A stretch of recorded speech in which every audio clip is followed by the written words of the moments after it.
आपको बता दें कि देश की स्वास्थ्य सेवाओं को पूरी तरीके से डिजिटल और नागरिकों के लिए अधिक आसान बनाने की दिशा में केंद्र सरकार ने बड़ा कदम उठाया है। केंद्र स्वास्थ्य और परिवार कल्याण मंत्री जगत प्रकाश नड्डा ने आयुष्मान भारत डिजिटल मिशन के तहत 5 नई डिजिटल सुविधाओं की शुरुआत की है। इनमें आपको बता दें ई Sushruta clinic, drugs registry, Aarogya Setu 2.0, Ayushman सारथी व्हाट्सएप चैटबॉट और इसी के साथ यूनिफाइड हेल्थ इंटरफेस यानी कि UHI वो शामिल है। सरकार का दावा है कि इन पहलों से स्वास्थ्य सेवाएं पहले से अधिक सुलभ, पारदर्शी, डिजिटल और आपस में बेहतर तरीके से वो जुड़ी होंगी। नई दिल्ली के विज्ञान भवन में आयोजित केंद्र स्वास्थ्य और परिवार कल्याण परिषद की 16वीं सम्मेलन के दौरान इस प्लेटफॉर्म को इन तमाम प्लेटफॉर्म्स को लॉन्च करते हुए स्वास्थ्य मंत्री JP नड्डा ने कहा कि डिजिटल स्वास्थ्य सेवाओं की दिशा में ये एक ऐतिहासिक उपलब्धि है।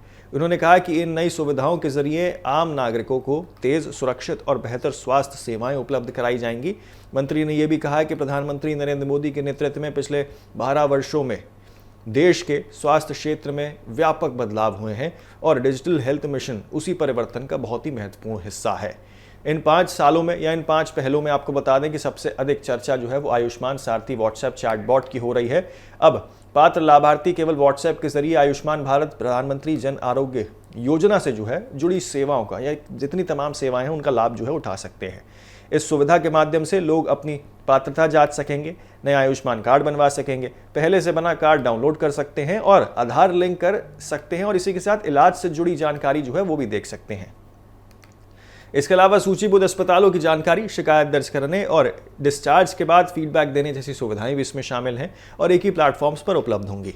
इससे सरकारी कार्यालयों के चक्कर लगाने या हेल्पलाइन पर निर्भर रहने की ज़रूरत काफ़ी हद तक कम हो जाएगी। दूसरी बड़ी पहल आपको बता दें वो ई सुश्रुत क्लिनिक है। ये centre for development of advance computing यानी कि CDEC द्वारा वो विकसित एक क्लाउड आधारित हॉस्पिटल मैनेजमेंट सिस्टम है।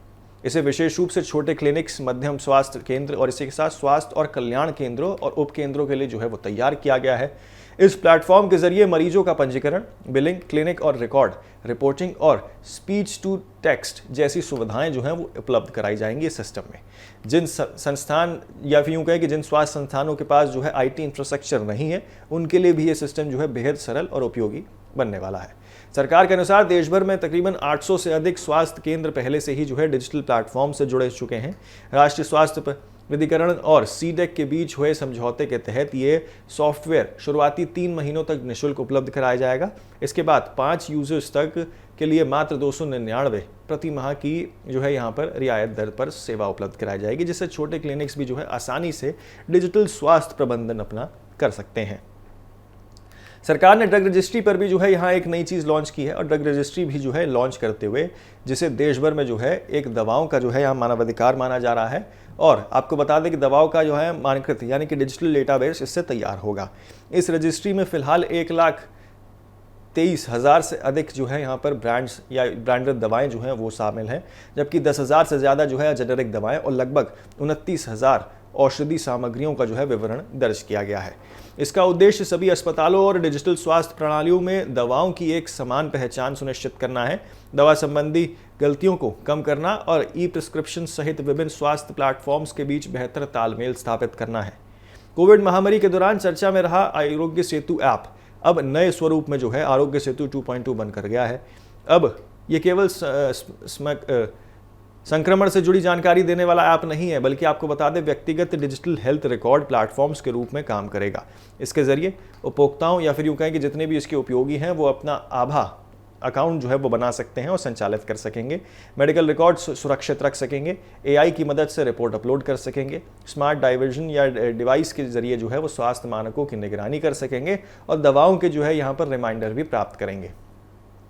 साथ ही PM जय लाभ या फिर आपको बता दें ब्लड बैंक, एम्बुलेंस और नज़दीकी स्वास्थ्य सेवाओं की जानकारी भी एक ही मंच पर उपलब्ध कराई जाएगी। सरकार ने यूनिफाइड हेल्थ इंफ्रास्ट्रक्चर यानी कि यूनिफाइड हेल्थ इंटरफेस UHI भी शुरुआत की है इसकी। इसे स्वास्थ्य क्षेत्र का एक AUI मॉडल, UPI मॉडल के रूप में वो कहा जा रहा है। इस प्लेटफॉर्म के जरिए नागरिक किसी भी डिजिटल एप्लीकेशन से सत्यापन, डॉक्टर्स, अस्पताल, लैब और मेडिकल सेंटर्स वो खोज सकते हैं। ये सिस्टम आभा, हेल्थ प्लेटफॉर्म्स और इसी के साथ हेल्थ फैसिलिटी रजिस्ट्री और हेल्थ प्रोफेशनल रजिस्ट्री जैसी डिजिटल प्लेटफॉर्म्स के साथ जुड़कर वो स्वास्थ्य सेवाओं को अधिक सुरक्षित और पारदर्शी बनाएगा।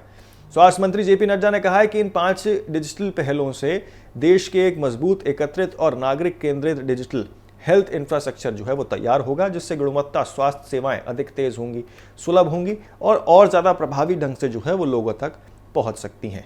तो किस तरीके से अब यहाँ पे जो है आरोग्य सेतु 2.20 भी जो है वो एक बड़ा बदलाव लेकर जो है वो जनता के सामने आने वाला है, जिससे स्वास्थ्य सेवाओं में सुधार जो है वो देखने को मिलेगा।